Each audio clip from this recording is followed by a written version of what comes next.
केंद्रीय मंत्री अनुराग ठाकुर लाइव जुड़ चुके हैं। अनुराग ठाकुर जी, केसी त्यागी से मैं बात कर रहा था, अब मैं आपसे बात करूंगा। अनुराग ठाकुर, मैंने आपकी पीसीबी सुनी। आप सबने कहा ये प्री प्लान्ड सुनियोजित अटैक था, कैसे? देखिए, पहले दिन से ही कांग्रेस का और विपक्षी कुछ दलों का ये प्रयास रहा कि सदन इस बार चले ना, वॉश आउट हो। लेकिन दुर्भाग्य ये है कि जब सदन से बाहर थे, सड़कों पर थे ये लोग, तब मांग करते थे कि सदन चले, वहाँ पर चर्चा हो। माननीय प्रधानमंत्री जी ने जब कोविड पर चर्चा बुलाई, सबको अवगत कराने के लिए सारे फ्लोर लीडर्स को बुलाया, तब कांग्रेस और आम आदमी पार्टी उसमें नहीं आई, उसका बहिष्कार किया। और जब राज्यसभा में किसानों पर चर्चा शुरू हुई तो चर्चा करने की बजाय ये होड़ लगी थी कांग्रेस और आम आदमी पार्टी में कि कौन कितनी हुल्लड़बाजी कर सकता है, कौन टेबल पर चढ़कर नाच सकता है, कौन फाइलें फेंक सकता है, कौन कितना दुर्व्यवहार कर सकता है। ये अपने आप में बड़ी शर्मनाक घटनाएं थी। और जब किसी मंत्री ने पेगासस पे उत्तर देने की बात की, स्टेटमेंट देने की बात की, तो उनके हाथ से स्टेटमेंट लेके फाड़ दी गई। आखिरकार विपक्ष चाहता क्या था? जब सड़क पे थे तब कहते सदन में चर्चा हो, सदन में आए तो सड़कों से गंदा व्यवहार किया। आखिरकार लोकतंत्र को कितना और शर्मसार करना चाहते हैं? ये भारत दुनिया का सबसे बड़ा लोकतंत्र है। माननीय त्यागी जी बहुत वरिष्ठ सांसद हैं, ये जानते हैं कि इतने वर्षों तक सांसद रहने के बाद शायद इन्होंने भी कभी ऐसा व्यवहार ना देखा हो। मैं तो 4 बार का सांसद हूं लोकसभा का, मैं विपक्ष में 2 बार रहा, 2 बार सत्ता पक्ष में हूं। इस तरह का व्यवहार मुझे नहीं लगता। ये तो होड़ मची थी कि कौन कितना ज्यादा नीचे गिर सकता है, कौन भारत को कितना ज्यादा शर्मसार कर सकता है, कौन कितना वॉश आउट कराने में अपना योगदान दे सकता है। तो इसको पूरी तरह से कांग्रेस, आम आदमी पार्टी, टीएमसी में एक होड़ थी कि कौन कितना खराब प्रदर्शन करके भारत को शर्मसार कर सकता है। अनुराग जी, वहां से ये कहा जा रहा है कि बाहर से प्राइवेट लोगों को नीली वर्दी पहनाकर, मार्शल बनाकर अटैक करवाया गया। ये राहुल गांधी जो वायनाड से सांसद है, उन्होंने ये कहा है। देखिए, राहुल जी के झूठ के कारण ही उनको अमेठी के लोगों ने हराया भी, बाहर का रास्ता दिखाया भी, और झूठ बोलने की उनकी एक आदत बन गई है।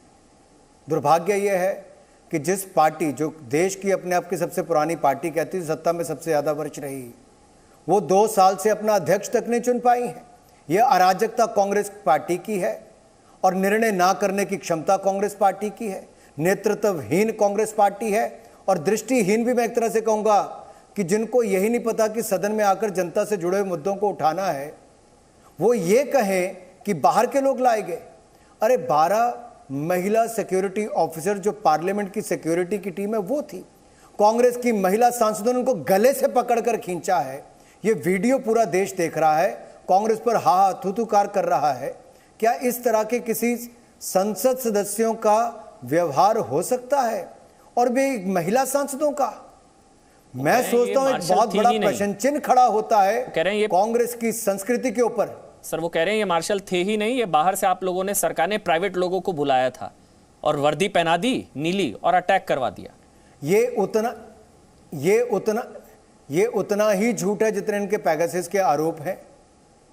और मैं इसलिए कहता हूं, मैंने पेगासस पे भी कहा था, इनका एक नेता नहीं गया किसी थाने में अपनी रिपोर्ट लिखाने के लिए।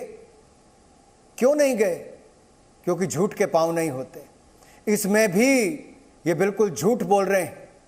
ये सिक्योरिटी का वही स्टाफ है जिनके ऊपर कुछ दिन पहले तृणमूल के सांसदों ने अपना मोबाइल शीशे पर मारकर कांच तोड़ दिए थे दरवाजे के, और उनकी गर्दन पर लगे, उनके बाजुओं पर लगे, उनको पट्टियां करवानी पड़ी।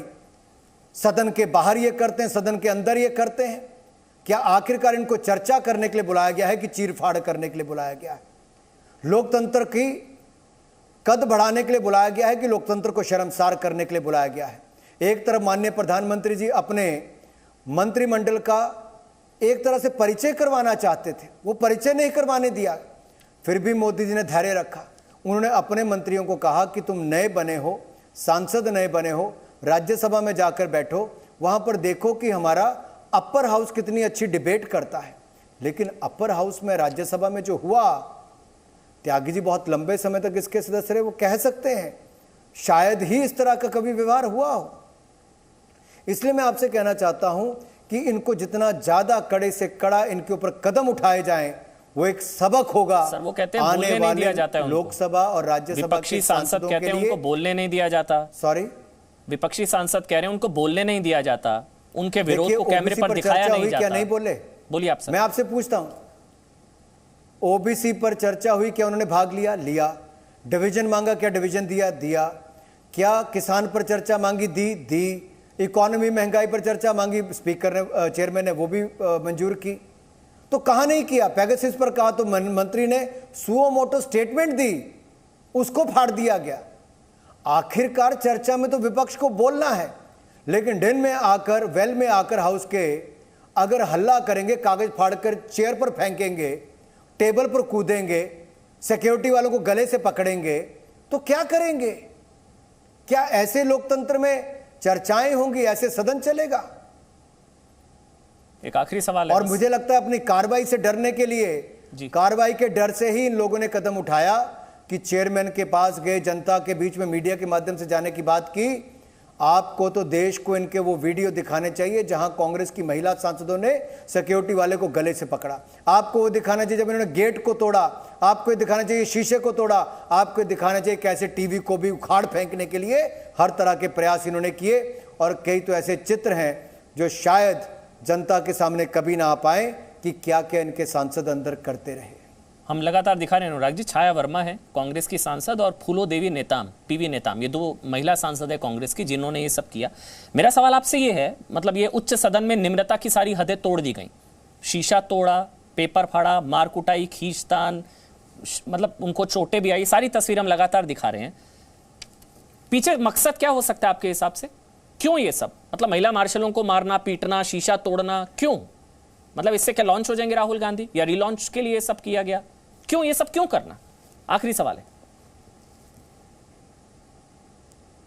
इन्होंने लोकतंत्र की लाज को तार तार किया है, अराजकता फैलाने का काम किया है, और जो पार्टी बाहर पिट गई हो चुनावों में, जनता ने नकार दिया हो, जिसके पास मुद्दा कोई ना बचा हो, वो झूठ को आगे रख के मुद्दा बनाने का प्रयास करें और सरकार को बदनाम करने का प्रयास करें।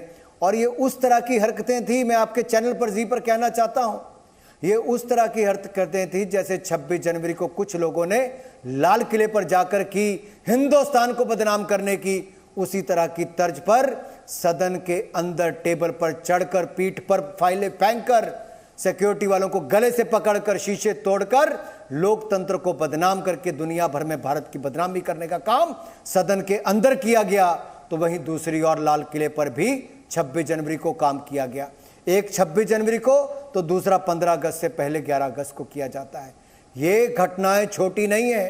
हिंदुस्तान इन लोगों को कभी माफ नहीं करेगा, क्योंकि इन्होंने अपनी पार्टी को ही बदनाम नहीं किया, सदन को भी और देश को भी शर्मसार करने का काम किया। मकसद बता दीजिए ना, क्यों?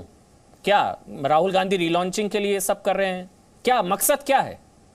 क्यों करेंगे ये सब? महिला मार्शलों को क्यों पीटना भाई?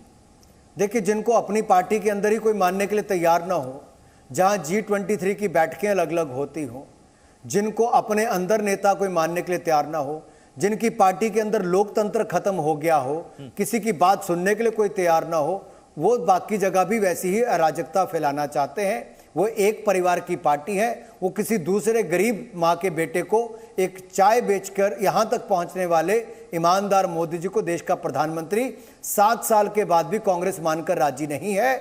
इसीलिए उनका एक के बाद दूसरा कदम जो है वो उसी दिशा में है कि बार बार मोदी जी पर झूठे आरोप लगाएं, और बार बार जनता ने भी उनको नकारा और कानून में भी उनको नकारा ही गया है।